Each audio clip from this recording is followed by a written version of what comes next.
We're here. Welcome to the Mindset with Mary podcast. I'm your host, Mary. Today I have a special guest, Ashley Lund, who is my personal, I would just call her everything, my spiritual guru, my breathwork coach, my life mentor, just all the things, and one of my favorite people in the world.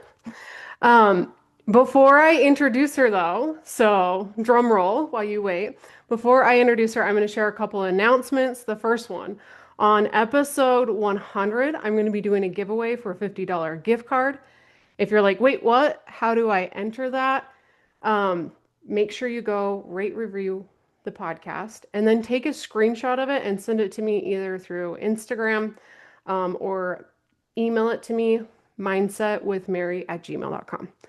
So this is going to be episode 95. So get going because I'm on a roll. I told Ashley yesterday that I'm pushing content out or pumping content out like a pump house. And I giggled because I think I'm funnier than I really am.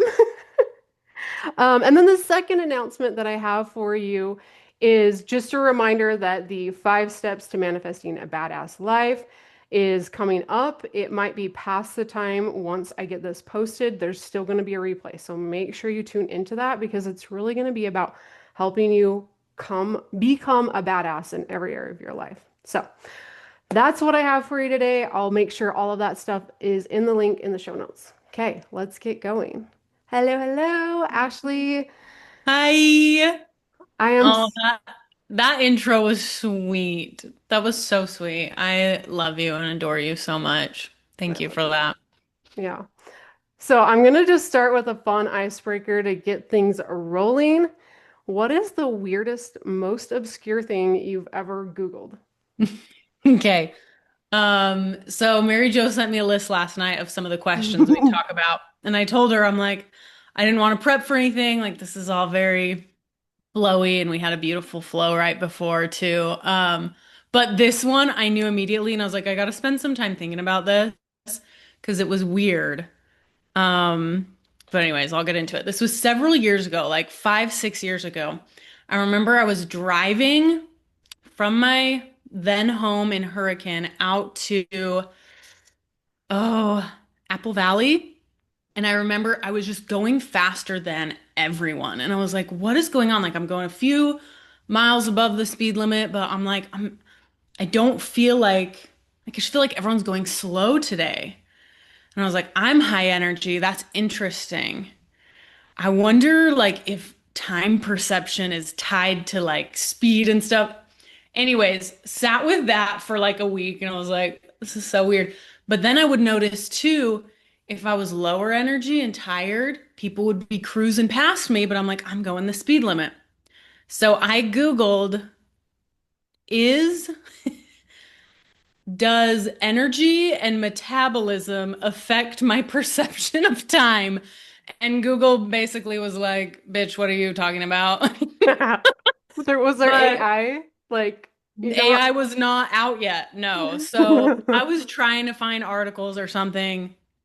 Doesn't exist.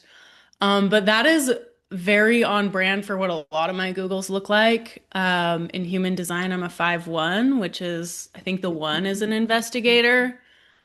And so I get into some weird stuff. So Oh I think yeah, that's probably the most obscure thing is I love does it. my metabolism affect my perception of time and how I move through time or something?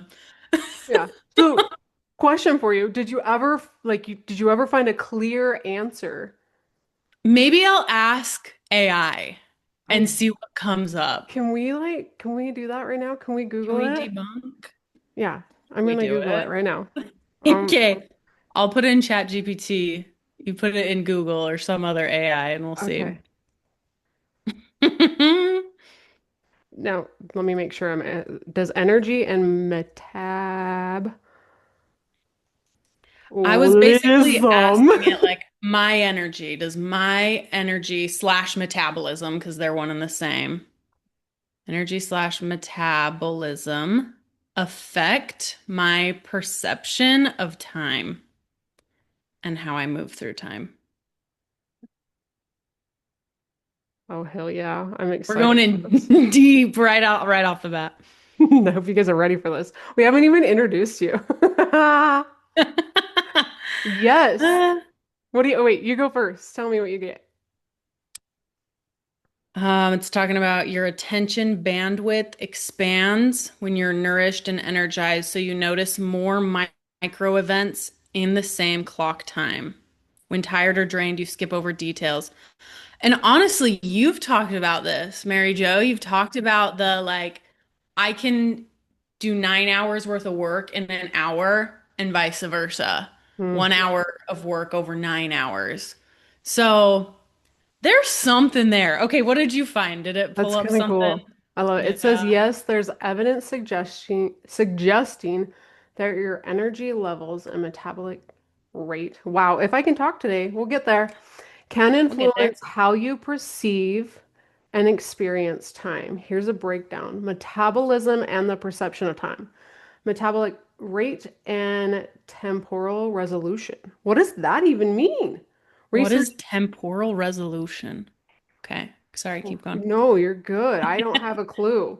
If you guys are listening and you're like, I know, comment if you're listening like in YouTube or in shoot, Spotify, like leave a comment so that other people who are listening can see this.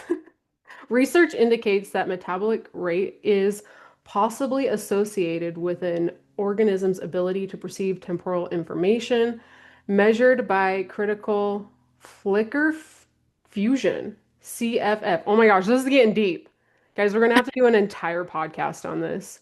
I will dive so deep. And open philanthropy. I really, guys, when it comes to reading words, like just give me a break here, okay?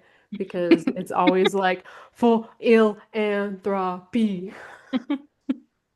You're killing it. I love it. The CFF is the rate at which flashing lights appear at a constant as a constant light. In other words, a higher metabolic rate may mean a finer perception of the temporal flows of an event, of events. Temporal flows of an event. So temporal lobe, that's like the most evolved, biggest part of our brain. So what we're making meaning of it, I don't know, Yeah. man. There's a bunch of other Temporal, stuff here, and I'm just like, I've got to dig deep now. yeah, send me that because same. Yeah, It's gonna be me and you leaving comments on the podcast. Like, here's what we found. that's exactly what Temporal I was thinking. resolution is how you can detect or process events in time, and it's like your brain's time acuity. Oh, yeah, I need like 45 minutes to an hour with this. I might take that to the pool later and Yeah. Oh my gosh, I love it. I'm gonna go like even on a walk and just like, yeah, there's got to be something here. Okay, so I want to talk about the next one too because it talks about, and I know Ashley will be like, hell yeah, hormones, neurotransmitter, and time perception, dopamine. Studies show that an increased level of dopamine, a neurotransmitter associated with reward and pleasure, can lead to overestimation of time, making it feel like time is passing more quickly. This could explain why time often seems to fly by when people are engaged in enjoyable activities. There's also like neuroepinephrine, serotonin, and it talks a lot about this. We're gonna do a whole episode on this, I swear. What's coming up? I want to know. Like, tell me okay, I what's coming love up for it. you. I love it. Okay. I don't understand the hormone piece, but I did recently read The Molecule of More, which is about dopamine. And it basically says there's, if we're gonna break it down into two groups of people, people driven by dopamine and people driven by oxytocin. Dopamine is the seeking one, like it mentioned, and then oxytocin is very present based. It's the love, it's the here and now, it's peace. But that dopamine, if it's seeking and we're wanting to get to the thing that we're seeking, it makes sense that we're moving more quickly because we're not just embodied in that like oxytocin here Yeah. and now. And I was on my way to go get a tattoo. So I was pumped. I was feeling good. I knew what I wanted. Yeah. Okay, wild. That's so fun. That's so fun. We gotta, yeah, I want to get more into the science of things here because there's so much, like, I truly believe that science is Like the spirituality side of things is scientifical. It just hasn't really been brought up. And there's a lot of times when I think about it, like, why haven't we figured this out? Like, why is there not enough research to back up so many of these things? And Hmm. what always comes up is because we're not meant to. Like, Mm, it's meant to be this mystery. It's meant to be magical. It's meant to give you, and I'm getting cold chills right now. It's meant to give you cold chills. hmm. Yeah. Oh, I just got cold chills. No. It is. It is Yeah. meant to give you cold chills.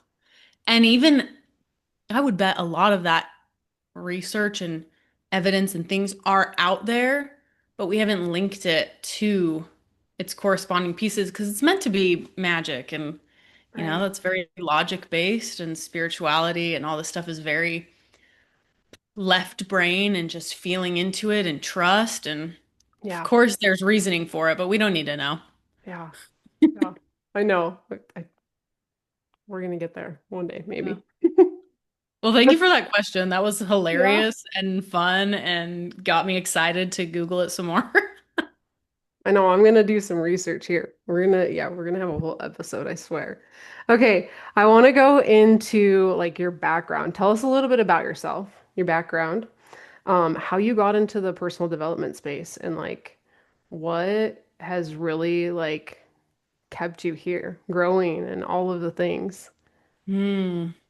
What's kept me here? I feel like that's the most pungent question. here Okay, so I'm in the from space of Utah. growth. Yeah. I'm from Utah. I just moved to Texas a few years ago. I got into my own personal growth, development, spirituality, that whole world. It's been 10 years now. Um, after going through some family traumas and seeing my mom move into personal growth and start to just like and reclaim her power and sovereignty and understanding of who she was and not the shoulds of life. And then she took the shoulds off me, and I was like, what she's doing is cool. I want some of that. So I started doing these seminars that were all about just like discernment and moving from right and wrong, black and white to what's working for me and not working for me, and healthy communication, boundaries, like all of those quintessential tools that are, define this space. And did that for a few years, about 4 years. And then in 2020, COVID was happening. I was on TikTok all the time, as we all were. Hello, yeah, 9, 10 hours a day was no big deal. I was struggling. I was in a relationship I didn't like. I was drinking a lot. And simultaneously, I was like tapping into this spirituality and like meditation and fun things. So it was a weird kind of paradox, these two pieces of me. But I saw this girl promoting a breathwork class, and it was a group session, like $30. And she was basically like saying like, come get high off your own supply. And I was like, sounds lit. I'm in. It's so fun.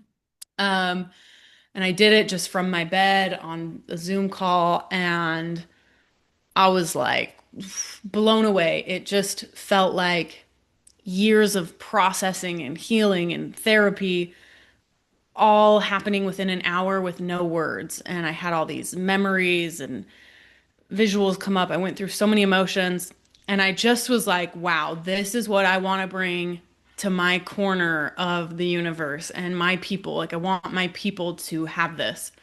So I got certified probably like 8 months later, maybe a year. And that's what started the journey. I was serving and bartending and just doing breath work on the side. But I knew from the moment I started doing it, like, this feels so fulfilling and feels so aligned and true. And the chills were happening and people were having experiences. I was just like, man, I want to be in this world. Right. But I'll wait till I'm older. I'm young.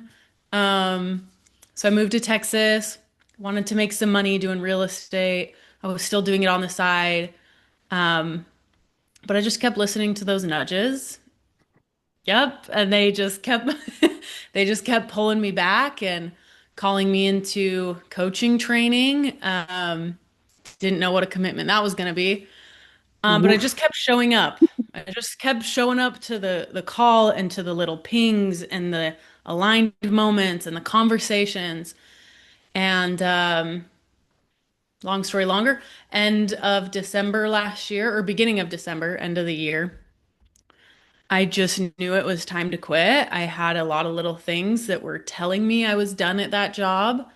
And then my boss left, who was like my protector from the big bad VP.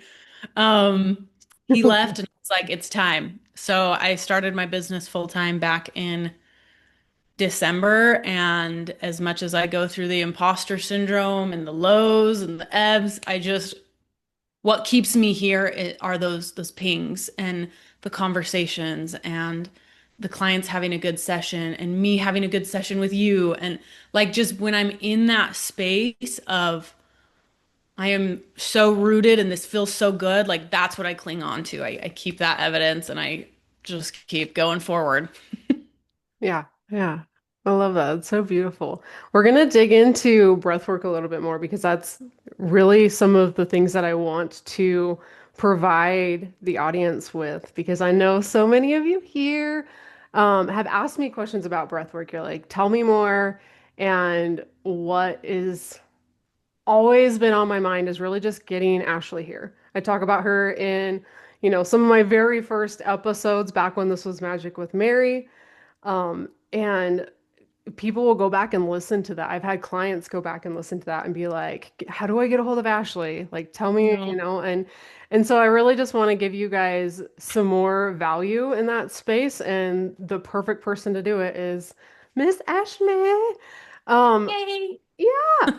Okay, so before we dig into more breath work, I want to talk a little bit about because Ashley and I have done a lot of work together. So Ashley has actually done some life coaching with me, and also I've done some with her. So we're going to talk a little bit more about her life coaching certification and all of that later. But we'll start here with the mindset with Mary stuff. So, Yay. working with me, what is one thing that my program has taught you that you didn't know before? Mm, such a beautiful question. The biggest piece that I got from working with you is truly, I just got chills again. Do I call it out every time or Yeah, do we just do let it. them happen? Um, And instead truly, of drinking every time we say cold chills, just take a deep breath. we're taking a deep breath game. We're playing a deep breath game. Yeah. That's so funny. That was good. Um, seeing to believe that I truly can change my mindset and beliefs and that that will affect my reality. Um, and it's hard to really put into words what that answer or that sentence means to me. Because I've been in this work and it's like, yeah, of course we can all change. We can all make those little, but when I started working with you, I realized there were those deep-rooted things that I'm like, well, that's just how I am. That's how my family is. Um, I know you'll remember like me going through the outlier belief shift of Yeah. like, I'm not them. And really being able to see the evidence that I can actually change my mindset and my world and the way I respond in my world and my energy from something that felt so finite of like, it's literally my composition. It's literally who and where I came from. That was so powerful. And I did it in one area of life specific, like we were very focused on this one goal. Um, but the way that that's shifted my whole world of I'm an outlier. I choose. Like that is just so powerful. The not only mindset work, but mindset into beliefs, into my emotional response to life, into my actions, into my whys. Like, anyways, I could go on and on. But that trigger point of really understanding that I'm in charge and I really can. make any change I want to make, and I can accomplish anything I want to accomplish. And the ripple effect from all of that, and you being there at every point, like, Mhm. okay, this is next. Like, you just really know how to roll with it and take it to that next level. So, It's my favorite so thing to grateful for do is that. challenge your thoughts. You love poking at them. I think I drive my clients nuts in the first month because it's really like it can feel very confronting. It's like, Hmm. wait, like, is that true? Like these thoughts that we have on a daily basis, and are they really true, right? Yeah. Yeah, it was frustrating. It was frustrating. I was like, no, really. I And love I'm like, you. what am I defending? Yeah. Yeah. Yeah. Yeah, and then you hang in there and you do the work and you allow your mind to really start to reprogram and then you start to see it in real life and you feel it. Like you feel it on a deeper level. Feel it. Yeah. Yeah, it's a real change. It's not a placeholder or temporary, very powerful. Yeah. Yeah. Yeah. And the reason why I really got into it is because I did my own life coaching and, a lot with Ashley and had another coach as well. And I've learned that in exactly kind of what Ashley says, like even though like we can't always control the circumstance. Like we get to control how we respond. Hmm. And that literally shifts into this ripple effect throughout our life. Feels good. Mm-hmm. Feels Feels good. good. Even when things are shitty, it feels good because you're like, oh, wait, I get to change this. It's a circumstance. Hmm. Yep. Yeah. Yep. And your clients will know the circumstance, thought, belief, emotion, action. The thing that doesn't change is the circumstance and how empowering that is. Like everything else we can change. Yeah. So circumstance doesn't matter, baby. Mm-mm-mm. It is what Yeah. it is. I love that. It's Is a what it great is when goal. it comes to circumstance. We get to change the rest, and the Yeah. results get to change. Yeah. Tell me, okay, so if someone was interested in working with me, like why would you recommend them to do so? Mm. First of all, they don't even have to be interested in working with you. Yeah. I'm a recommend them to do so. Um, I, as you know, have sent people to you, and my favorite person in the world, my mom, works with you. Um, the Mary Jo difference is your level of care and true chills attunement. You are attuned to every one of your clients. And I know that because you've also sent me people that have done breath work and they've talked about you and your experience with them. And I've had mine and my mom's. Not only do you show up for the session, but you're thinking about your people as you move through your life. Oh, this will serve them. And I know that as you continue to grow and get busier, it'll be probably a little harder to be making EFT things for individuals one on one, but you'll have such a library Yeah. because we all go through the same things at different times, um, or similar things in different contexts at different times. But your attention and love is part of who you are. And I know that sometimes this calling gets overwhelming for anyone and everyone, and you keep doing it because of your people and how much you love them. And I've worked with a lot of people and a lot of different practitioners, and I've never ever seen Oh, someone do the extra work and the text and the this made me think of you and I created this for you and these questions came up I wanted to ask you for you to sit with. There is just truly no one like you in that with that much love and power. So that's my testimony of just how that's the difference.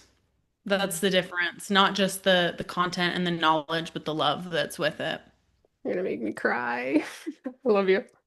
I love you. Yeah, and I love like thank you so much. That means the world. It's it's crazy to hear you say that because it's like I look up to you. so much. Like, oh, I just like the generosity and the genuineness that you get from Ashley and like how much she is constantly like thinking about how she can, take these day-to-day things that she's learning and also like share them with her people and let them grow and expand and like learn in their own way. Like I've always just been so amazed at you like getting on Instagram and sharing like the hard things and like how Mm, you've overcome that. And I just, mm. yeah. So it's Love you. I love that coming from you because I feel the Oh, same way. So mirror. Just holding I up a mirror. Oh, love it. thank you. Yeah. Okay. Let's dive in a little deeper. Let's talk breath work. Okay. Okay, we talked a little bit about what brought you to become a breathwork facilitator.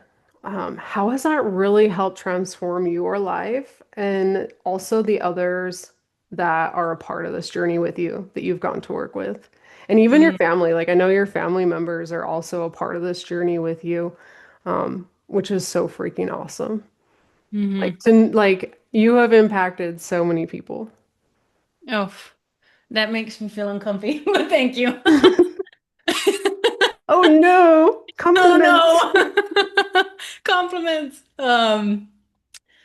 Breath work. Okay, like I mentioned, I've done a lot of modalities. I've had a lot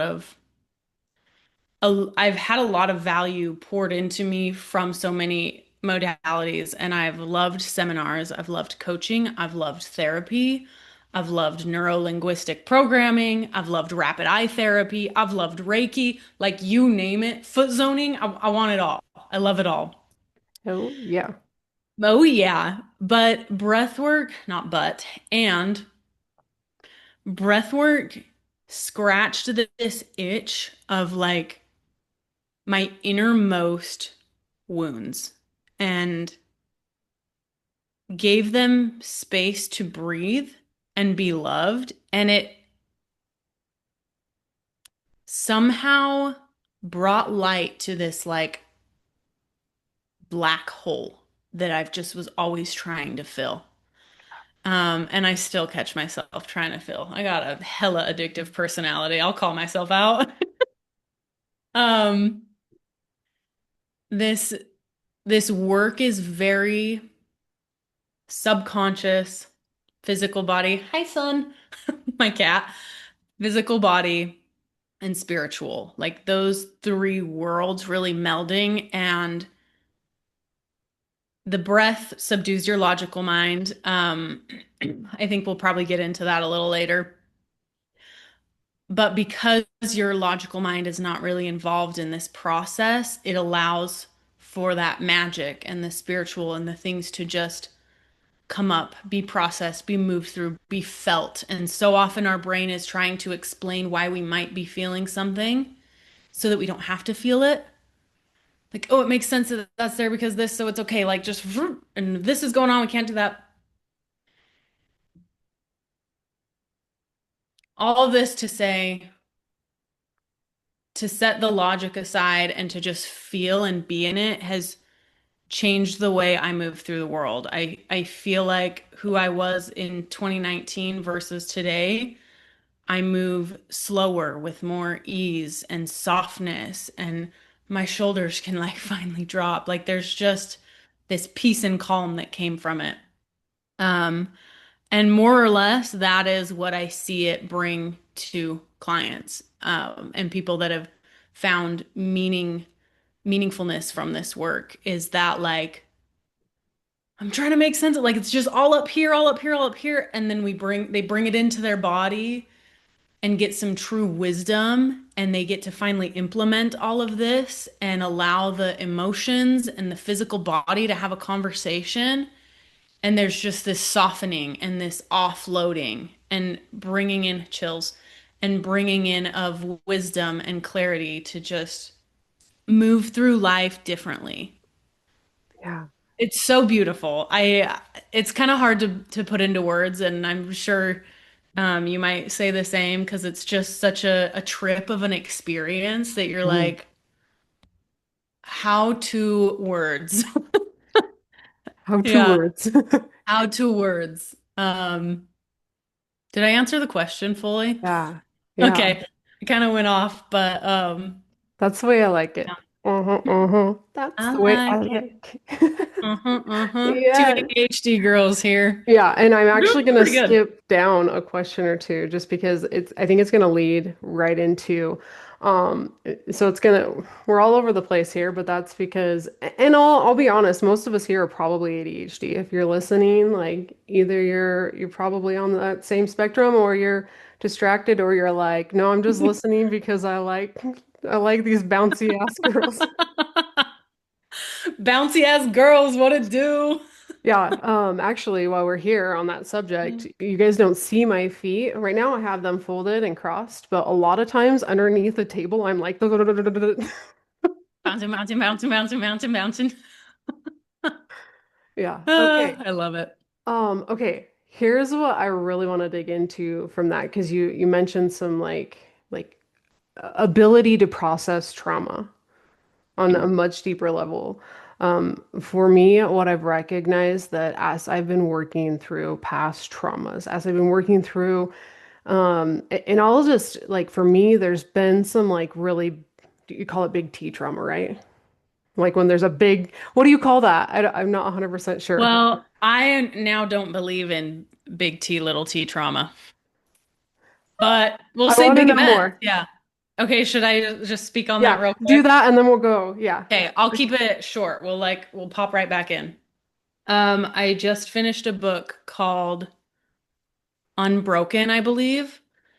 I'm gonna write it down. I'll text it to you in case you want to put it in the show I notes. will absolutely put it in the show notes.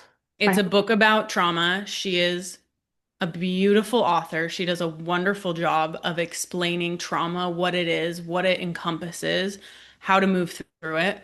And basically, she's a psychologist, of course. She says that our brain, the part of our brain that reacts to trauma, is very primitive and it has no understanding of big T, little t trauma. And so people will often be like, oh my gosh, like one of her examples was this lady she works as an EMT and she sees traumatic stuff every day. Well, she's coming in, she's dysregulated and she's trying to figure out why. And she's like, well, this is going on at work, this is going on, but she's lit up. She loves it. Well, there was a little thing that happened on the side that she didn't tell her therapist for months because she thought it was irrelevant. And it was her boyfriend had left her and they were only together for 2 months. But that is what caused the trauma. It didn't matter that she was an EMT doing these big, crazy things. Like that didn't traumatize her. Her being abandoned from this man that she was just set on loving and being with, like he left. And so it felt inconsequential to her, but it triggered the trauma response and that dysregulated her.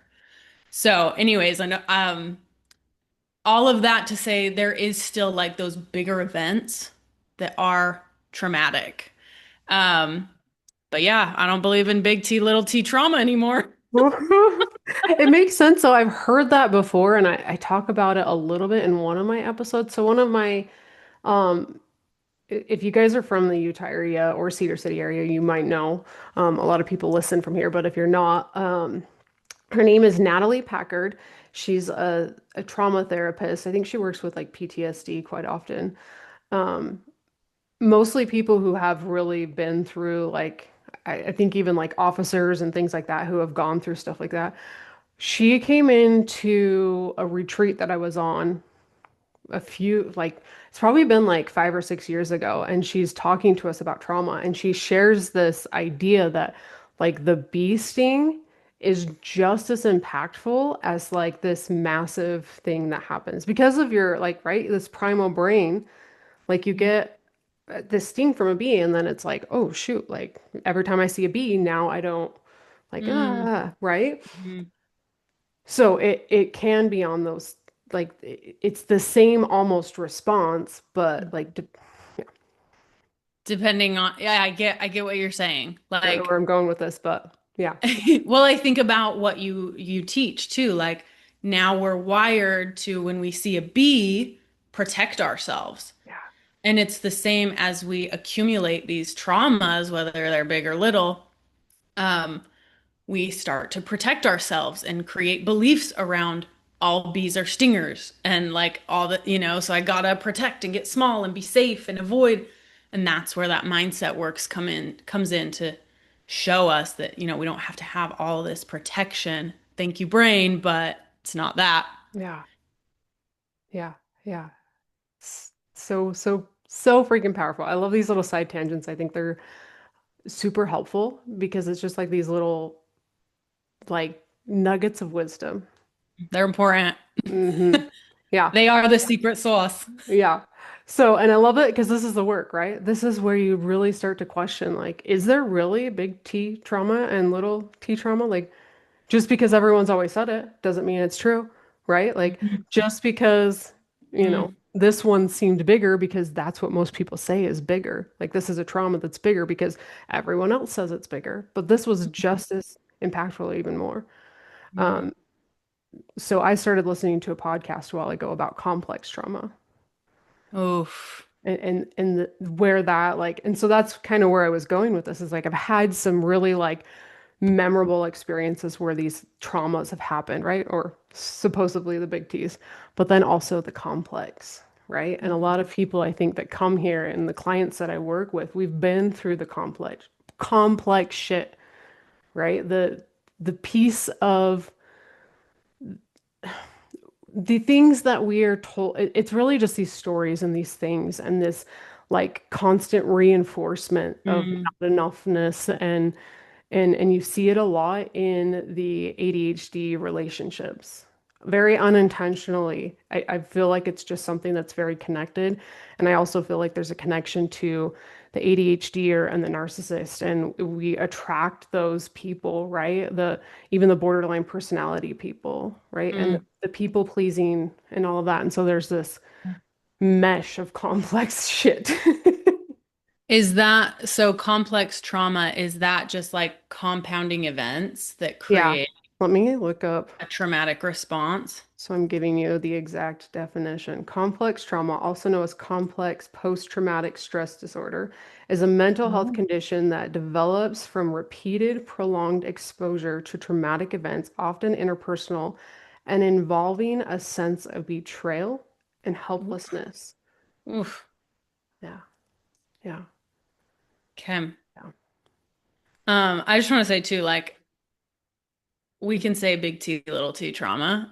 That just came up, and I was like, "Ooh, this is an important little thing." But for the sake of conversation, it is helpful.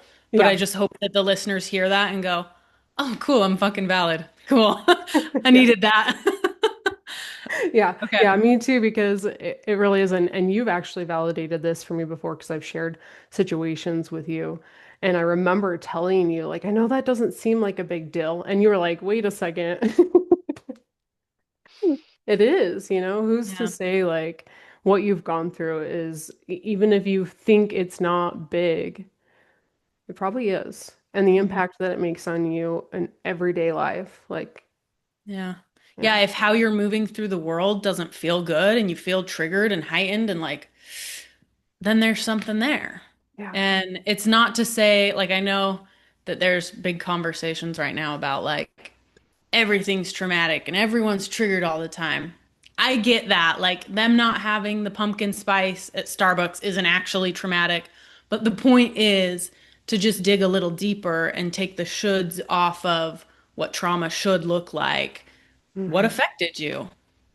Like it deserves to be loved and seen, whether it was something that is seemingly big or small. And your people and your coaches and the people that love you will see that and love on that. Yeah, yeah, they will. Yeah, I think the having the one-on-one coaching, is is so important just for that aspect. To have Yeah. somebody there to, remind you because you're not always going to get that in your day-to-day relationships. Yeah. Just, Yeah. It's hard to see those blind spots. yeah. So, um, so in this trauma work, when I've been in sessions with you, I've come with an intention it, to clear trauma, and when I say clear, I don't mean like get rid of it, but also I think more or less just to say like to heal it, right? Like I've come with that intention. Mm. when you're in a breathwork session, when somebody comes, is it essential that they make that intention if they're wanting to process it? Or is if they come and all of a sudden it just comes up, like what do you have to have the intention, or is it gonna come up if you're ready? Mm. Mm. That's such a good question. If you come with the intention and you're not ready, it won't come up. If you don't come with the intention and some other intention and you're ready, it will come up because somehow it's tied to that intention. Or if you have the intention and it doesn't come up, it's because there was something first that needed to be some layer that needed to be sifted through rather than just excavating down and reopening a wound that is still scabbing, you know? Mm. So every session is so different, but what I tell people, and this remains true for everyone I've done this with, is your body and your subconscious mind will not betray you. It will bring up what you are ready for. It will push you to your edges. And so if you've been doing some work, you may go a little deep. It's like, hey, here, you're ready. Let's move through this and you're going to have a big experience. But again, your mind, your logical mind's not turned on, so it's not the same attachment to it and spinning. It's the feeling, it's the remembering, it's the moving through and the releasing. Yeah. Now, if you feel like you're ready and you want to do it and you just want to get through it to get to the other side, usually there's some force there. And but they're still gonna get those clients are still gonna get something they need, and it's usually something about like slow down, like you can't rush your healing. This is Mm. here to serve you. Where you're at right now is so perfect. And today was just about meeting yourself and honoring where you're at or whatever it is. But yeah, it's kind of a messy art, but I think the biggest piece is that it finds your edges, but it doesn't push past them. Yeah. Yeah. Why would you recommend breath work for those who are on their healing and personal development journey? Mm. I recommend it when there is a feeling of overwhelm or unbearableness to something or stuckness. Um, and I have a lot of clients who will do it every few weeks just to regulate their nervous system. They have a high stress life, they've got a job and kids and they're moving, whatever it is, like they just need to regulate. But most of the time, I don't recommend it that often. I recommend it for those scenarios of like stuckness. And I know you've sent me clients where you're like, they've been doing so good and we're like at this wall, and there's just got to be some like physical Hmm. integration or clearing to get to that next step. Um, I do it for myself when I catch myself getting dysregulated quicker and quicker. Like I can't stay in my calm for very long before I'm back to this and like rushing through my day and just panics and yeah, Yeah. blah. Yeah. Um, but truly it comes down to like trust yourself. If you feel called to it, there's probably something there for you. Yeah. And if Yeah. you want to feel called to it, it'll come. You'll Yeah. be reminded of it when it's time. Yeah. Yeah. We're gonna talk about at the end how you can get a hold of Ashley so that if you're like, okay, I'm curious, I want to know more. And I'm also gonna put that information in the show note link, show note links, Schunut. Schunut. the show notes. You will find in the show notes a link to reach out to Ashley. Okay, Very good. so tell us a little bit, and you kind of already dug into like how it like kind of pushes below the subconscious like it almost drops you into your body. Tell us a Mhm. little bit more about the science of breath work. Oh, let's go. Let's fucking go. Okay. So you are getting, you're essentially putting your body into alkalosis. And if any of your Yep. listeners are medical or nurses, they'll be like, whoa, So they'll know. tell us what that means. I know that people are gonna be like, what is alkalo Yes. alkalulu? Acalabalos. So alkalosis is this state of that is when your logical mind is subdued and you are in the body. This can happen when people are having panic attacks. You know, that sounds scary. But the reason the body goes into that, and I'll explain what's happening in just a moment. The reason the body goes into alkalosis when people have panic attacks is because there's so much going on up here. The body's trying to protect itself and get back into the body. So it tightens muscles, it sends tingles, it subdues the mind because it's just spinning up here. Mhm. And the breath rate increases. Usually panic attacks are um sorry if that's triggering for anyone. I guess if you're here, you want to be, right? You want to be poked at a Yeah. little bit. No, Um, yeah. For those of you, we love you. And yeah, you yeah, can always pause sorry. and come back later when you're ready. Yeah, take a few deep breaths, baby. We'll have some breaths coming in a minute. Um, but that breath, it just kind of happens automatically to make those body systems come online. So here's what's going on. Our oxygen is always pretty high. It's at like, think about when you go to the doctor and they put a little sensor on and it's at like 98, 99%, whatever. It's always pretty high, but our carbon dioxide levels are relatively low. So we breathe in oxygen that nourishes our cells. It picks up waste, carbon dioxide from the cells, and that's what we breathe out. So as we do this breath, we're breathing deeper. It's a belly chest exhale. And we're breathing in more. And as you do this specific breath pattern, it raises the levels of carbon dioxide removal in the body. So it's just happening at a more rapid rate. So the body goes, oh, we're coming online. We're doing some healing work. We're clearing the cells. We're clearing waste. Now we're going to turn off what's not necessary. And you're laying there in a safe space. We've done a meditation. Your brain, about 10 minutes in, gets the cue it's okay to shut down. And that's when your logical mind is subdued. And you're still conscious, but it starts to feel very subconscious. And it almost is like you're in an awake dream. Would you say that's an accurate description? No, I don't. I mean, I would love to hear your experience too, because everyone's is yeah. so different. So what's coming up for me is like, I want to go off script here a little bit and ask you, like, do people typically have like these visuals through this, right? Because I've seen a lot of it, but also I've talked to one of my clients who have done it before, and she mentioned like I didn't feel anything yet, but maybe it was because she's not quite there to that, like it right now we're just kind of like remove, I don't know, just pulling and Yeah. maybe we're just not fully there. Um, does that question make sense? Yes. Yes. So everyone experiences a little differently. And I'll tell people who are having a second, third, fourth, fifth session, drop your expectations.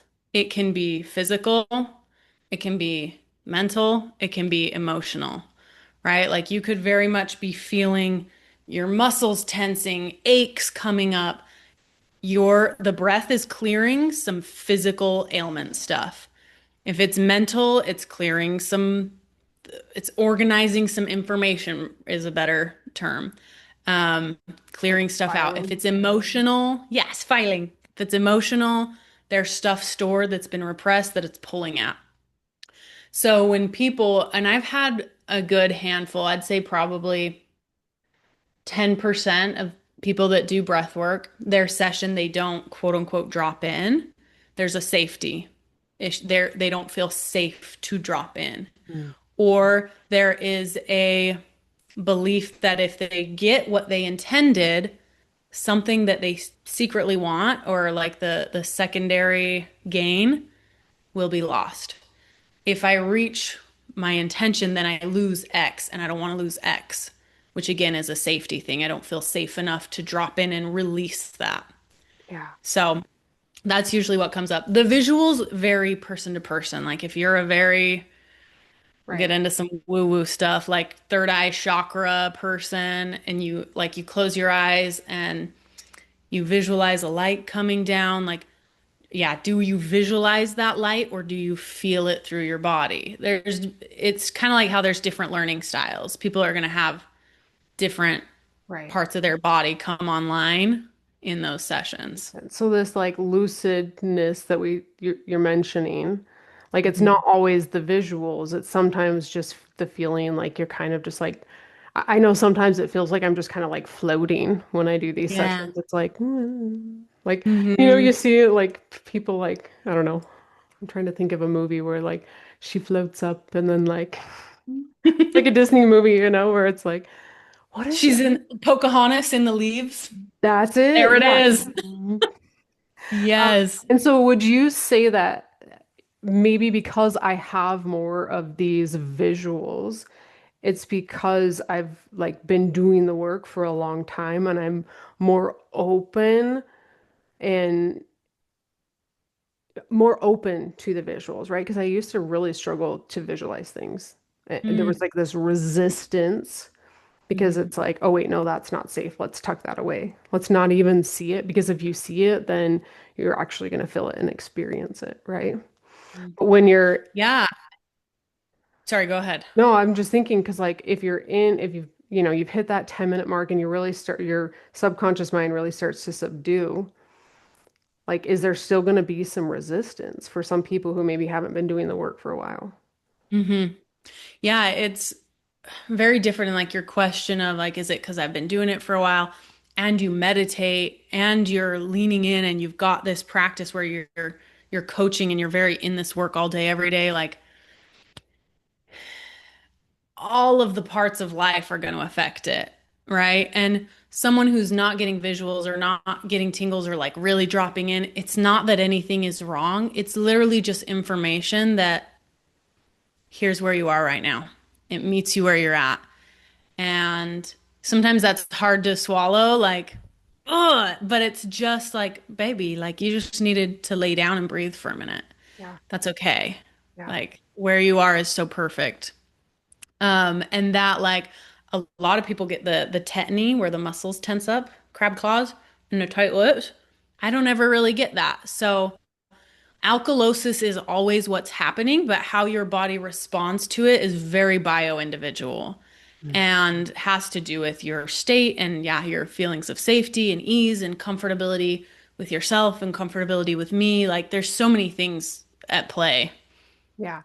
So for somebody coming in for their very first time, maybe hoping to receive that, you mentioned like no expectations. I think we've talked about this before, or if you guys have, and I believe it's episode 4, I talk about how to meditate. I read this book once called Stress Less, Accomplish More. And I think we've talked about it like we've talked about it You've one-on-one mentioned before. that book. Yeah. Yeah. Yeah. And it's really like people can get really frustrated, right, about this meditation process and never really being able to drop in and get the visuals and have this intuitive like, right? And it's almost like the more you're like, I want it and like trying to force that outcome of it, Mhm. like it's almost like if you let go of it, that's when it comes. When you start to Yes. like, yeah. So if somebody's coming in their very first time and they're wanting to be able to drop in sooner, so to speak, like drop in, Mhm. what advice would you give them for just being able to let go or to be Mm. able to let go of the expectation and just to be grateful for what it's doing for them? Hmm. Oh, good question. And I would give this advice to you in your life right now to all the listeners, like whatever's coming up, let it be here. If it's expectations, let them be here. Like, oh, I've got expectations. Okay. Invite them. If we're in a breathwork session, I'm going to say, invite those emotions, those thoughts, those expectations, the frustration, the nervousness. Invite all of it to just be here and receive the breath, feel it in your body. Same with your life. Like when you feel that resistance or you're in an ebb or you just feel shitty, like we all do it. And I feel like the easiest way to move through that is to let go of the need to move through it and Yeah, to just let it be there and give yourself some grace of like, I'm a human experiencing the human condition, and maybe this has something for me. I'm yeah, gonna just let myself be there. Because people do still come in with expectations and they still get what they want to, but when it's that like grasping, Because an intention is like a very nice form of an expectation Yeah. or a I've goal, never thought of it maybe. that way. Yeah. Yeah, like here's what I expect to create, right? Um, just a softer form. But when we can let it go, it usually just flows a little easier, especially as women. Especially as women. Yeah. We're really good at like, I need it. yeah. We love control. Yeah. Yeah, for sure. Okay, so a lot of people listening to the podcast love to learn about manifestation. In fact, what like I get from my listener um, analytics is that anytime I put manifestation into the podcast, I get more views. They're like, yes, So, please. yes, please. I'm listening to you guys. Just so you know, I'm listening to you. I hear you. Let's talk about manifestation for a minute. A lot of people love it here. So can you share how breath work can really help you accelerate that process? Mm. I love that that was the next question because I had that thought in our last little chunk, just barely of like, it's like manifestation when you're grasping at it and you need it to happen. You're trying to force, like, it just, but then when you let it go, like your mini manifestations, they just pop right up. Or Yeah, something that you don't have much attachment to, like, I want to see a red balloon, or you've been thinking about something and it shows up. It's because there's not this like grasping at it. yeah, Um, so I just wanted to add that little side note. As far as breathwork helping manifestation, I would say the biggest impact it has on that actual process is clearing space. yeah, So when we're manifesting, we're raising our subconscious self-worth to believe we are worthy of achieving that thing or creating, getting that thing, right? And to do so, we've got to clear out the shit that is the negative beliefs, the actual items, whatever it is. So doing breath work, it is, I always ask people, my intention questions are, what do you release? What do you want to release? What do you want to receive? And what's your favorite song? But it's that, I would say that's the biggest piece for manifestation. It's clearing space. It's giving you those little pieces that you've been seeking of like, why can't I? Why haven't I yet? Here's this emotion or old memory or belief or something, and you're going to get some clarity around it too, and some new insight or wisdom or whatever your experience is. But clearing space is the biggest piece, making capacity. And I know you are so good with capacity. I love when you talk about capacity. It's so empowering and so powerful.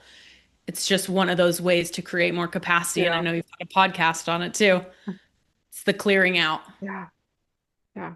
I just so you guys know, my capacity work, like the stuff that I talk about when it comes to capacity, it wouldn't be anything without Ashley. Like Girl, what? she drove that. Oh man. Yeah, just helping me really understand capacity, right? Because sometimes there's this point, right? Like, and you guys will really hear me talk a lot about doing more, doing more, doing more. And that can feel super overwhelming, right? And it really depends on the kind of person you're at. Before we even started this podcast, we were talking about like, you know, how, help me with this one a little bit. We talked a little bit about like you responding, right? Like when it comes to Mhm. podcasting, you responding to the podcast and me driving like this like Yes. creation and Hmm. like seeking, right? Yes, you are. So, Right. for those interested in human design, or if you like human design, Mary Jo is a manifesting generator, and she is a creator. She's an initiator. She's a doer. She's the leader. I mean, think about all of her Yeah. courses and like the platforms that she has things plugged in. They're so curated, and no one can do it quite like her because it's literally in her design to do so. So capacity is a big piece of that. Like to have capacity to show up to those pings. And here's just a little piece for you too that I learned recently. I've been really digging into human design. Manifesting generators are meant to have like big action and then deep rest. And then big action and then deep rest. It's not consistent where a generator is literally just always going, but we're responding to what you're creating. Yeah. Yeah, that makes so Isn't much that sense. fun? Yeah, it is. But it like I love it because, I was telling her like I've got to grow my capacity. I've got to grow my capacity. And Ashley's like, wait a second. Like, what was the question you asked me? I can't remember, but it really got me thinking. Um,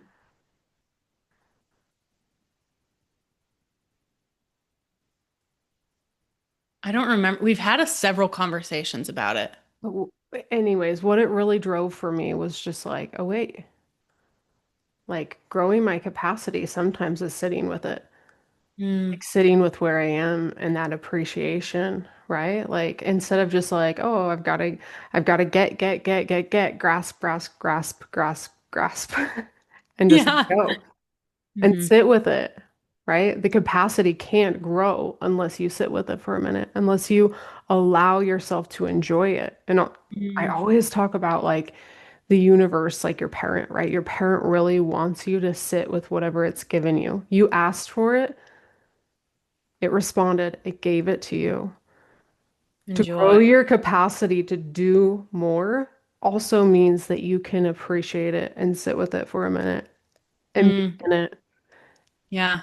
Like you And did that work. yeah, Yeah. yeah, As I think of this analogy of like climbing Mount Everest, and we're climbing, climbing, climbing, climbing, climbing, and we hit a base camp where we get to like get food, get supplies, look at how far we've come, readjust to the oxygen levels here, and then we go again. So we're enjoying while simultaneously like recalibrating and then doing the capacity work again. But it's always there, right? mhm, yeah. That makes so much sense. I love analogies. I I love love a them. good analogy. Me too. It really just it makes this whole like when you think of inner growth, like it's so intangible. It is. Yeah. But you can make it tangible and yeah, like and then your brain gets on board. Yeah, it's Then your like, brain's oh, like, "Oh, Everest? Yeah, sure. Cool, I get it." sure. Yeah. For sure. Capacity like a cup? Okay, yeah. I know cups. Yeah. Oh, so funny. Okay. To kind of like finish out the breath work piece of this, and then we're going to talk a little bit about your coaching and what you're doing there. Can you give us some applications, some like takeaways that we can use? And if you can give us a couple different examples for different circumstances, right? Like Mm, anxiety, feeling grounded, calling in energy, just so that we have like a golden nugget to take with us and actually yeah. implement today, Yes. either right after this session or, yeah. Yeah. Apply right now. Love it. Love it. Yeah. The breath work that I facilitate is like you got to do that when you're laying down with a person because you're going to be in a whole different stratosphere. So don't do that in the car. Um, but One and yes, a half I. hours of lucid dreaming. Eh. But as I've been a facilitator, I've just picked up other nuggets of breaths and learned the power and the role of the breath. And it's literally the one constant that's there our entire lives, which is pretty crazy. Um, so here is my like the golden rule of breath for change. If you're wanting to change state in some way. A longer inhale is going to give you more energy. That's going to activate your sympathetic nervous system, which is the Energizer Bunny. That's going and that's doing. So, okay. And then to get out of high energy or high alert or fight or flight, even, or this, longer exhale is going to calm your nervous system and get you into a parasympathetic state. So if you take nothing else, I'm going to show you a few specific breaths that are fun and activate these. But if you take nothing else away, slower inhale activates, slower exhale or longer deactivates and Love that. decompresses. Okay.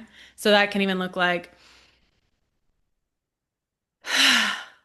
a 5 count and then a 1 count out and vice versa.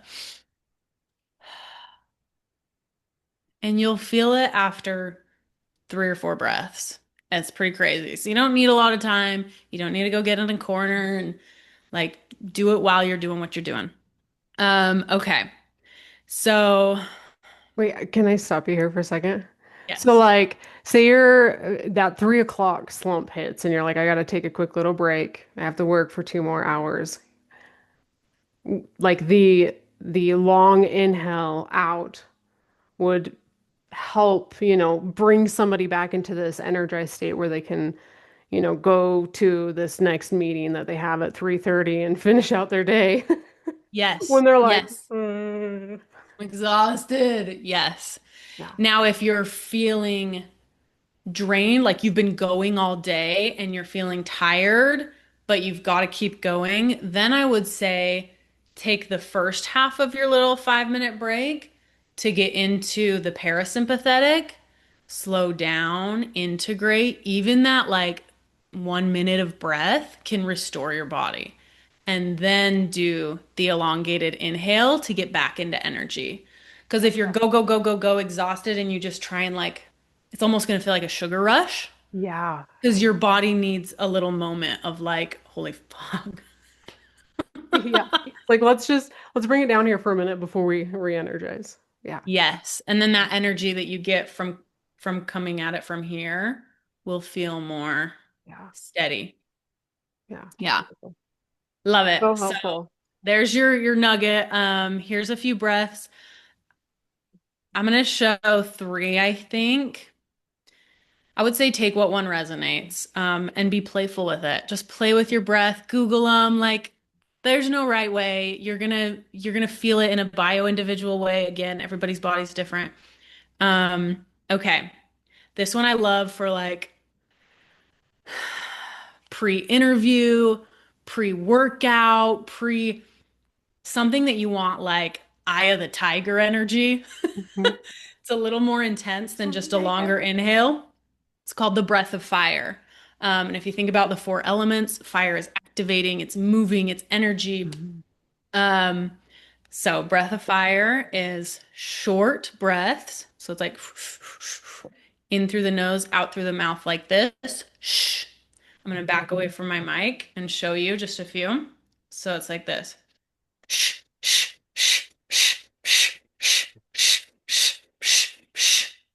You can do it for about 15, 20 seconds, and then you end with And your teeth are like clenched kind of, and it's like coming out the side. try it. I love it. Yeah, like you're saying shh, shh. Oh And then yeah, the mic's one kind of you would. cutting out. Was Is mine it? cutting Yeah. out? Yeah. I feel like I'm spitting on the microphone Yeah, and you will on be. you. It's a good thing you're like in a whole All nother the state. listeners are like, whoa, whoa. Yeah. Oh, and Ah, if you like, I'll be doing it in my car and spit's just flying. hell yeah. But Yeah. it's fun. And then the last one, you just like long. Yeah, I guess if we do it a little quieter, it'll pull through. So, shh, shh, shh, shh. It's still cutting out. Well, If you're it's that watching on YouTube, this noise. is like, by the way, if you're on like Apple podcasts or you're on something that's not showing the video, hop on over to YouTube or hop on over to Spotify because the video will be there so you can see us actually doing this. There we Yeah. go. And maybe if Ashley's okay with it, I'll make a little snippet and we'll do like an Instagram short. Yes, absolutely. Oh, I Oh, I can't wait love that. It for you to does feel try it. good, and to make that face, like, Yeah, it's very lion energy. And after you do it for 20 or 30 seconds, you'll feel a little lightheaded and kind of like, whoo. And it just kind of brings everything back online. yeah. Very like get in your power energy. Um, okay, the next one. This is a new one that I love. I've been doing this one for a few months. If you're in your head or you experience anxiety, if it's up here noise, actually, that's not the new one, but we're gonna stick with that. If it's up here noise, it's called the box breath. Mm. And maybe you've seen it, maybe you've done it. It's the 4 counts. In for 4, hold for 4, out for 4, hold for 4. Do we want to run a couple of each of these for people to follow along, or do you want just like, here's what they are? Yeah, let's do one or yeah, let's do a couple of like, and Couple. if you're driving, like you don't have to feel like you have like probably not safe. So This is okay. This this one's is safe for okay. This driving. is something we Mhm. can do in the car.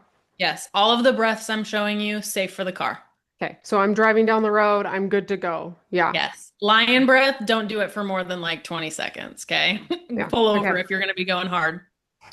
So, box breath, you're going to, in your head, in for 4, 2, 3, 4, hold, 2, 3, 4, 3, 4, hold out, 2, 3, 4, in, 3, hold, 2, 3, 4, out, 2, 3, 4, hold, 2, 3, 4. I already feel good. Me too. Even just counting. And the 1, 2, 3, 4 at the top and bottom can start to get a little longer. That's a sign of that calming. So this does two things. It activates the parasympathetic, which gets you calm, gets you re-regulated, and the counting, those 4 counts, gives the brain something to do because it's really busy. If I'm doing this, usually I'm thinking about things I need to be doing and like go and this and oh, I got forgot this and da da da.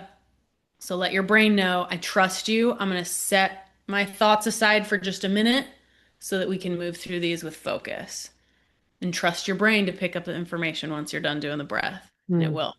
I think that It'll, can be one of the most challenging pieces to actually like, you know, set if I that don't think about aside. it, I'll forget. Yeah, yeah, yeah. Yeah, and You won't. exactly.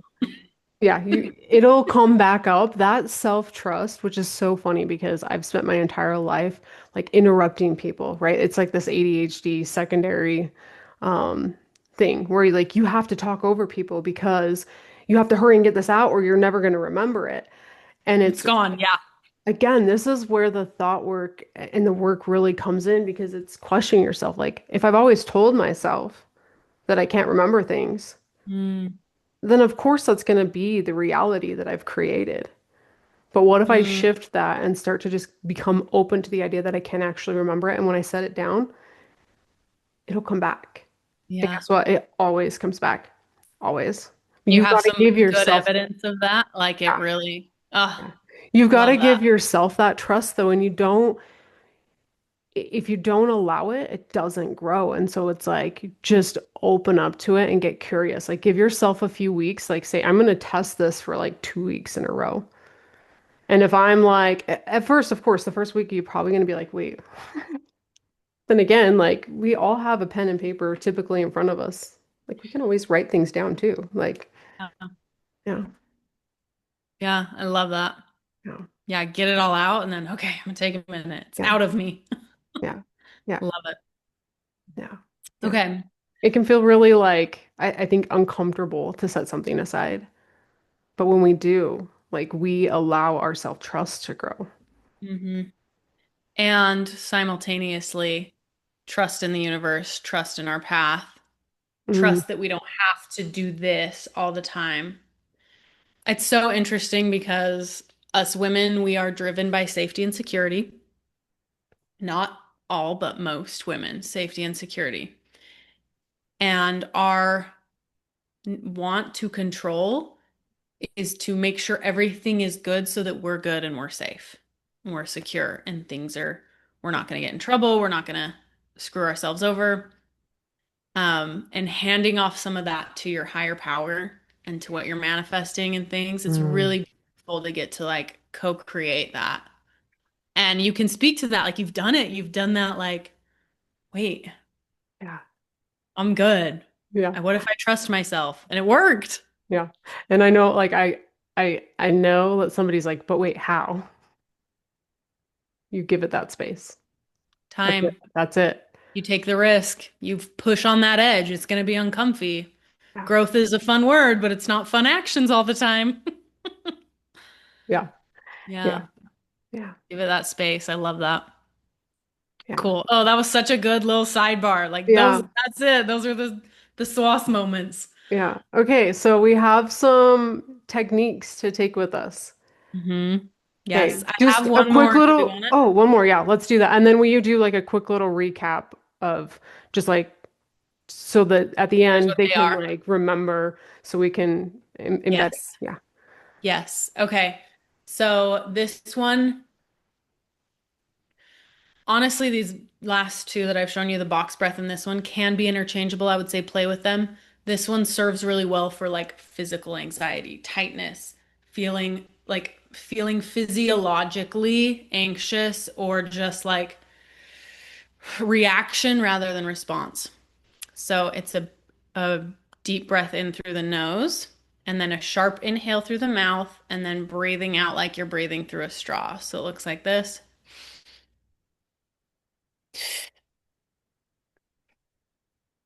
Mm. And that exhale will go for a minute. Like it takes a minute to get all the way out. I only need like three of those, and I'm like, I'm fucking chilling, dog. Unless I'm really cray cray, then a few more. But that's a beautiful one to really like get back into your body in a safe way. Because we are in our bodies already, but it's that anxiety and nervous responding energy to get back into that intentionality. And the intentionality is with the movements rather than the counting. And so that's Mm. like the little minuscule difference. But play with them. So to recap, longer inhale gives you energy, longer exhale gives you calm. And then we have our three breaths for you to try on. Take whatever one resonates and just play with it for a week. Um, First one is the fire, breath of fire. Sharp inhale and exhale. The exhale is a sh sound, SHHH. Sh. Do about 30 of those and then a long inhale through the nose and a long sh through the mouth.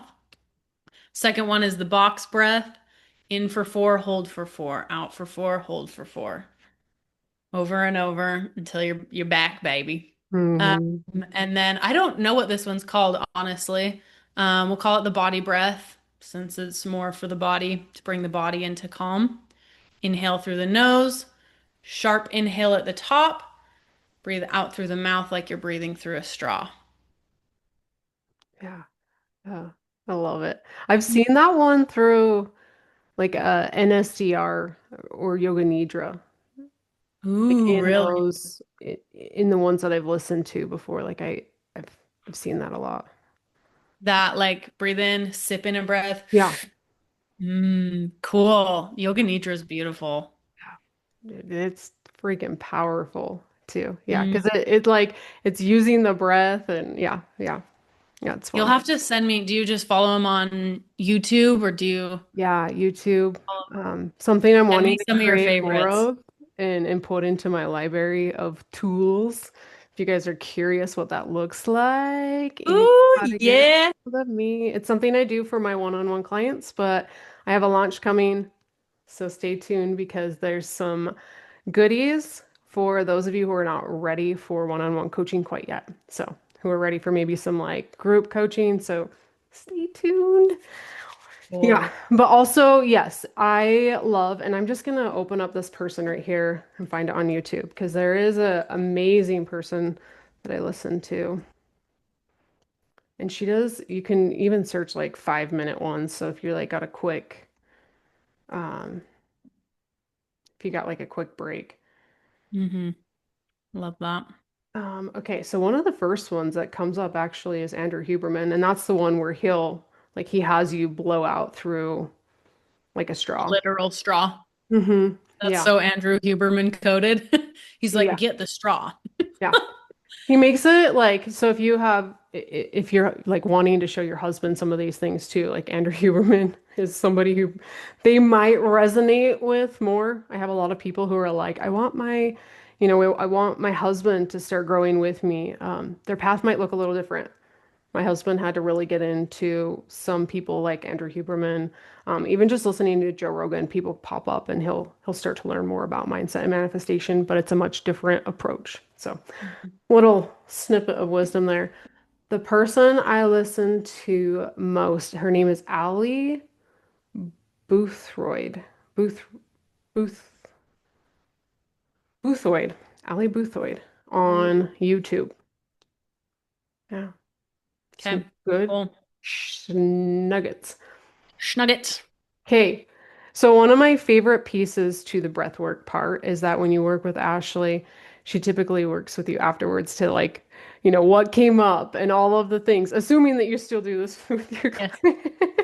Ashley's like, wait, no, I don't do that anymore. I It kind know, of depends on the person and what they're yeah, feeling. But yeah. yes. A lot of times, I get this opportunity when working with Ashley to share with her what came up for me. And it's always nice because I get coached through that process. And Ashley has also been doing some work on her life coaching cert. Remind me of the company that or the Turning Leaf, right? Yes. Yes, I'm doing it through Turning Leaf, Yeah, which if you're from Southern Utah, you may know of that place or know someone that's gone through their seminars or gone through their outpatient stuff. Like they do a lot of different things or Monday groups. Anyways, yeah. yeah, I'm getting certified through them. I am 12 and a half out of 14 months done. I'm so ready to be done. It's been hard work. It has been very hard work, but very beautiful journey. Yeah, yeah, yeah. And I've had the pleasure of getting to like go through the 4 steps to confidence, which Mm, is, oh my gosh, I learned so much through that journey with you. So much. love And it. if you're a client, you've probably received some of the golden nuggets and wisdom that has come from what I got to learn from Ashley. So, yeah, it's Love just that. beautiful. Can you tell us a little bit more about like coaching and how Mm, like what brought you to life coaching and why you're wanting to move in that direction too? mm. Yeah, it started as one of those serendipitous conversations, and I was like, I don't know how I'm gonna make this work, but I did, and everything just kind of lined up one step at a time. So what it is value-based coaching, where you do mindset coaching. Of course, all coaching is very like individual and it's what the person needs. But my focus is heavily on helping people find their values and moving in alignment with those and moving out of that black and white. And we do it through content pillars. So we've got 4 steps to confidence, the 7 laws, which is very much about like creating your bigger picture and working with the laws of the universe to move in that direction. And then the 8 essential coping skills, which is exactly what it sounds like. Um, I honestly didn't think I wanted to get into coaching because I love breath work because it's wordless. It's spirit and they are getting their own information and getting that like deep sovereign like this is mine. And I believe so strongly in that and it's in my human design. It's part of my incarnation cross, which these are all just kind of random words if human design's not your thing. Um Or at least intriguing, right? Like people are like, yeah. ooh, I want to know more. But yeah, look into human design. You just put in your birth info like astrology and then you can just start Googling stuff. But one of my purposes is to kind of move through this concept of individuality and poke at people and like pull them out of the cages and like, well, what about this? And question why you believe what you believe. Why do what you do? If you were to choose today rather than when you were little, would you choose differently? Things like that. So that all, anyways, to tie into coaching, I didn't think I wanted to do coaching because I so strongly believe that everyone's journey and everyone's answers are individual. And then when I opened my mind and got out of my black and white, it was very much like, no, coaching is leading people to their own answers, just like you do too. I've been coached by you, and you ask these beautiful questions that help me self-reflect. Value-based coaching is very similar in that vein of like, here's what I see. What do you think of this? What would you do here? And just getting very in tune with those innermost values and pieces that drive us and beginning to move ourselves forward from a place of what do I want to create and what do I value rather than the shoulds and the should nots and the could haves and the would haves in life. Yeah. Yeah, it really drives that intuitive response. Like Yes. as a Yes. coach, you're not there to tell like this is what you need to do. This Mm, is, you know, like I have all of the things and here's the stuff. You take what works, yeah. Here's some leave what tools. doesn't. Yeah. But ultimately, the answer lies within you. hmm And Has it's to. so cool to watch people like just grow. And go, Like, or to be like, and this is the beautiful piece of being a coach is like, so you said this, and they're like, I did. I'm like, yeah. Like your answer just fell out of you. But I'm here to clock it and give it back yeah, yeah, and apply. Very cool. yeah, yeah. And then and so many like blind spots, right? So many. And then Yep. we get to expand from that. Yeah. Yeah. Yeah. Love it. So I have a couple more things for you. I want to be able to let you, get off to your day. I'm going swimming, baby. This has been Okay. the highlight of my day. Yeah, yeah. Okay. So two things here. A little bit off topic of coaching, but also really like on topic of coaching because a lot of people here are um, they're wanting to create a business or in the first stages of, Mm, actually creating the business or they're already in the thick of it. Um, and you have some marketing background as well, right? Your degree marketing mm, or mhm. right? Am I correct in saying that? Business admin, but I did do an emphasis in marketing, so Nice. Yeah. fair enough. Yeah, business admin is it's the whole That's piece the though, right? You kit and get all of caboodle. it. Yeah. Yeah. Yeah. Yeah. Um, Tell us a little bit, like if you were to give advice on this, On starting a business. yeah, just all of it in general. Like what would you share? Like how can I'm changing the what I put in there. I'm going more intuitive here. How can people showing up more authentically help them grow their business?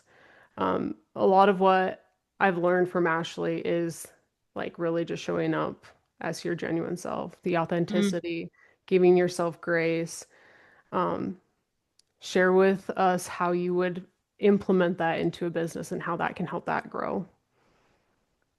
Yeah, wow. Beautiful question. There's such a balance between like strategy and following guidance from your soul, from your passion, from your purpose. The first thing that came up when you started asking the question is a little different than the authenticity piece, but I want to share it anyways. Um, when you're starting, embrace the chaos and find your way. Let it be chaotic. Don't try and rush it. There is an order to things, and it's going to feel like, man, I thought I'd be here in this time. Like, there is an order to things. Let it be beautiful. Let it be fun. Um, but yeah, it's chaotic. So just embrace embrace the chaos and find your way. And that kind of moves into the authenticity piece. Authenticity is my number one value of my 10 core values. Authenticity is number one. And it holds the same definition for me that beauty holds. I define both of those as the ability of something to do or be exactly what it is. And in creating a business, going back to this like strategy and flow thing, I would say really dive into understanding you and how you move through the world. And a great way to do that is getting in front of a coach like Mary Jo that can poke at you and go, is that real? Or is that something that, like, let's get really clear on who you are, what you want to create, what you believe, how you're moving forward. If talking about human design sparked your interest Mm, or into astrology, look at those pieces because they're not just like, well, like pop astrology is very much like, this is how I am, they're this way. No, these tools are meant to be a guide to show us how we can move differently or what's going to feel very natural for us. Like how Mary Jo is an initiator. I'm a generator, so my design is to respond. I tried creating a podcast. It was like so forced. Like I just didn't do well because I do better at responding to questions, responding to invitations, responding to what's in front of me. Um, so looking into whatever resonates with you, Enneagram, astrology, like right. anything, and looking at how you might be able to apply that to your business strategy so that you can be in alignment with what works for you and not just what you've seen someone do. And Yeah. also listen to everyone, follow no one. Everyone in our lives, the internet, everything is just a platter for you to look at and try on. You can let it go just as easily if it doesn't work. Like really just anchor into you. And I think and maybe you feel the same with this, like to be successful in this, you have to feel aligned. You have to feel very like inspired and excited and we feel that when we're in alignment with ourselves Yeah. and when we're in our authenticity. Yeah. But there is strategy too, right? So just getting really anchored to you and then plugging in the strategies and making Do, it work. do you think that the strategy, and I'll say this because you're talking about this alignment, right? Like you responding versus like me being an initiator, right? You hear a lot of stuff on the internet, like let your clients come to you, let your clients come to you. Sometimes that works, but most of the time, most of my clients, I've asked them. Mm, Is that, that's but cool. Yeah, I because also, you are an initiator. but like to me, like I feel like, and I don't remember how this went, but I'm almost 100% positive. I reached out to you and was like, hey, like there's no way, like that's not, it doesn't feel right. Like, so is the strategy more based on who we are? Do we need to be careful with the strategies we're following?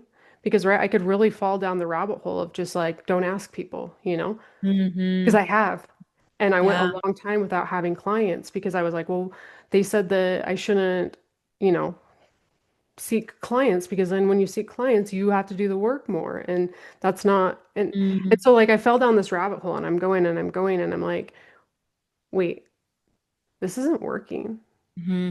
And so then I And open it up. wasn't authentic. You're like, like, I'm sure you were having moments of like, I could invite, I could ask, I'm feeling Yeah. inspired, but like, I don't want to be doing too Yeah. much or And whatever this it is where was. the breath work really comes in because as you do start to get into it, and for me, what's come up in a lot of the breath work sessions is who I Mm, am on a core level, who I am on my yes.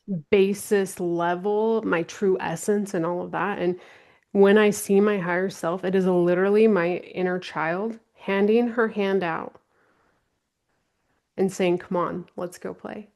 Let's Like, go let's go play." play. I No am, kid is nervous about inviting someone to play. yeah. You know what I mean? So it's like when it comes to the strategy, Hmm. would you say that I kind of drove that, huh? I drove you to say yes. I hope so. Yeah. When it comes to the strategy, is the strategy more based on who you are? Yes. At How can you 100 decipher, like, milli. what helps you decipher that? Because I know, like, even in our coaching, like, you are so in tune to be like, you know what, this isn't working for, like, this is not my thing. And I have always respected that about you because I'm like, damn, yes, okay, like when we do ask formations, I was like, I like why questions. And you're like, well, no, I like how questions. And I'm like, hows don't work for me. Yeah, it's so individual. Okay, what was the question again? Where am Is I? is strategy based on who you are? Yes. Okay, honestly, I'm gonna just drive home, like go look at human design. Yeah. Let's Um, let's do it. yeah, go look at human Go design do it. if you know your birth time. If you don't, it's not I'm screwed, okay? But if you do, definitely look at that because you have a strategy on how you engage with life and you also have um I can't remember what it's called, a core something on how you find your own answers, right? So they're a little different. So me as a responder, I'm just meant to go out and bump into life and engage with people and hey, what's up? And those manage, I have a lot of Manny Gens in my life, bring things to the table where a projector, their strategy is to wait for the invitation. So mine's not quite like someone has to invite me, but like I'm just waiting to respond to some conversation or whatever. So I would say go look at that and try it on. And it's really interesting that our conversation has landed here. But I think that there's no accidents in this conversation. So if you can look at your human design chart and just dig into like, okay, what is the strategy to respond? What does that look like? And again, I go back to that like embrace the chaos, try it on. You'll never be fully ready. Play with things, play around, like, and have a coach.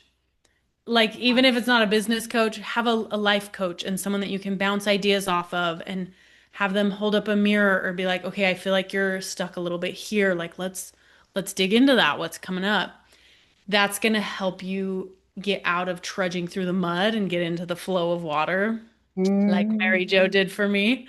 Um, yes, it is so individual and yet it's not hopeless if you don't know. Try things on. Take things that Mary Jo's doing, take things you see online that you go, ooh, and try it and play with it. Um, yeah, we're just on Earth to play and figure it Yeah. out. Yeah. Mm. Yeah. I think when you can step into that perspective, it makes life a little lighter. We're just here to play. Yeah. Okay. So lastly, I really just want to ask you like if somebody's interested in breath work, like if they're wanting to know more about it, which again, I highly recommend. It's why I brought Ashley here. It's part of my growth journey. It's what helped me move past the the chatter in my brain and really just like drop in and let that intuition come up so that I Mhm. know like my next step forward. How can people get a hold of you if they want to do a breathwork session with you? Yes. Okay, so I've got a website. It's thegroundedascension.com. Ascension's a tricky word, I know. I'm Can you gonna put leave the in link. shown? Okay, cool. Yeah. I'll give you the link. Um, my website is under construction. However, it's still live. It is still live. So you can go to services, click breathwork, and it'll pull up a calendar. If you don't see something on there that works for you, you can email me. I do sessions outside of those times. I want to have a conversation about it. And my email is ashley@thegroundedascension.com. So that's how you reach me. There's also like videos on my website on the services page about breath work if you want to recap. There's testimonials at the bottom. There's also like FAQs if you're like, well, what about this or that? Or, you can kind of go dig into that services page and get Yeah. some answers. Or just email me and say, here's my shtick. Like, is this gonna work for me right now? And we can talk about it. Do you have a second to tell us a little bit more about why you chose grounded ascension? Oh, I love it. Yeah. It Sometimes I hate it because I'm like, it's so long and ascension is a tricky word to spell. I knew immediately. It was one of those serendipitous, like, once I started breath work, I was like, it's grounded ascension. And the meaning and the purpose has evolved, and I've found the answers as to why, but it was very much like just here's here's what it is. And I've been trying to get some intuitive ping about a slogan or something, and nothing's coming. But Yeah. Don't you It love is. that? When it Yeah. is what it is, and God's just like, No. Yeah. stop, You stop. have This what is you it. need. This is it. Let it be. Yeah. So grounded ascension is the balance of both of those things. It's the yin and the yang. It's the light and the dark. It's rooting into being a human on this earth and also getting spiritual communion. I feel like we can fall into the trap of one or the other so much. Like life is hard and it's all 3D and but there's this and there's that. Or we can get really into just like up in the clouds all day and meditate and we're not engaging. So it's this balance of like bringing those two things together as well as all of the pieces of us, our physical body, emotional body, mental body, spiritual body, inner child, all of them together. You used the word cohesion earlier. I love that. Mm, And just that midpoint of my logo is roots and then a sun and grounded ascensions in the middle. That midpoint of all of it, of just getting to that core and just anchoring in. yeah. So there's some more, Oh, but it's really what's been like coming up lately, as to my why. yeah. And we can follow you on Instagram, right? You have, Please. yes. Yeah. Yeah. Yeah. Yes, it We'll leave is. that in the show notes too, but tell us here Okay. so that we can. Yes, it's grounded ascension with two underscores at the end. Nice. Okay, Yeah. cool. I've got We like are, 100 followers, so come be 101. yes. I love it. We talked Yes. about mini manifestations a few months ago, and all the things about just like these little tiny things that show us, like, hey, when I get to this step, like that's like I'm on the right path. I love that. Yeah. So, That's yeah, cool. When I get that, then I know I'm on the right path. yeah, yeah. Taking that. So, 101. Mm-mm. 101. So, Ashley, she's on the right path. Just kidding, she knows. Okay, what But about life truly. coaching? Tell us a little bit about this. I know you're still going through your certification. Are you taking clients yet? If not, do you have a wait list? How can people work with you? Yes. Okay, so I graduate in a month and a half. I am going to be taking, I haven't decided on the definite finite number, somewhere between 6 and 10 clients. I do have a waiting list on my website. If you want to go on there, if you put it in there, you're not just going to be signed up automatically. We can have a conversation, but it lets me know to initiate a conversation with you once I graduate. Um, and then I will be doing and putting probably on Instagram little coaching series like I did with you, Four Yeah. Steps to Confidence, where it'll be a hybrid of group coaching. We talk about the content, we have Mm, homework, and I've got some one-on-one calls in there too. So those will probably be coming later in the fall, early winter as we get closer to the calendar new year. Um, but yeah, that's what coaching looks like right now. yeah. Um, and we'll see.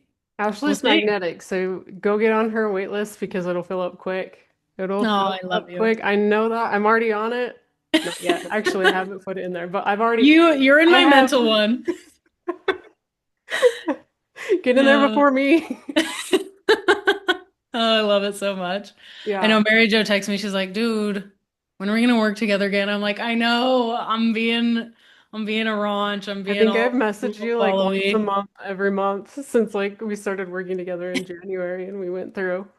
It I was like love a it. 5 series thing and oh my gosh, it was so powerful. Good. I So love to hear that. powerful. Yeah, life changing. And then just, yeah, I think ever since that fifth session, I'm like, when you taking clients? When you taking Yeah. clients, bro? Come on. Me and Mary Jo should honestly be married because I feel the same. Going through hers, I'm like, ugh, and doing cosmic creators together, doing this, like everything is just so. Oh yeah. Yeah. It I always love it. comes back. Oh man, I forgot about Cosmic Creators. That Cosmic was a creators, freaking baby. blast. Yeah. If you guys don't know what we're talking about here, we did a series with, was it the new moon, right? Yeah, we would do stuff on new moon and full moon with Yeah. manifestation. Yeah. And did we do breath work too? I think we I did think, a little bit of breath work. We did like a 20 to 30 minute breath work session and yeah, then like a we like short one. You would teach a lesson. Oh, it was so cool. Yeah, it was. And I remember we did like a dance, like this releasing dance or something. To Florence Definitely and the wasn't like Machine. that, but yeah, just turned on some music and like freak out, let it go. Mm. I'm all right, I'm fine.